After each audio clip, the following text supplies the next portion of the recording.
বেটা জানিস আজকে তোর জন্য একটা সম্বন্ধ এসেছিল, আর আমি হ্যাঁ করে দিয়েছি।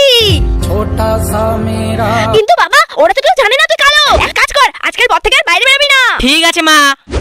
বাবা একটু জানা, বাইরে গিয়ে একটু কাপড়গুলো তুলে আন না। কিন্তু মা তুমি তো বললে বাইরে যেতে হবে না। আরে তুই কি ওখানে গিয়ে দাঁড়িয়ে থাকবি নাকি? তুই তো যাবি আর কাপড়গুলো তুলে নিয়ে চলে আসবি। বাবা একটু জানা, তোর বাবাকে গিয়ে খাবারটা একটু দিয়ে আয় না। কিন্তু মা বাইরে তো রোদ্রু। আরে কাজ তো করছে তোর বাবা, তুই তো যাবি আর খাবারটা দিয়ে চলে আসবি। এই নে যা। বেটা মাছ ভাজবো, তেল শেষ হয়ে গেছে, দোকান থেকে একটু তেল নিয়ে এনে দে না।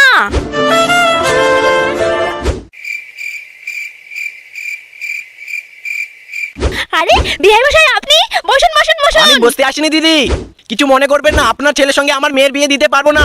কিন্তু কেন? আমি জানতাম না আপনার ছেলে এত কালো। বেটা কিছু মনে করিস না, কালোকে তো কালো বলবেই।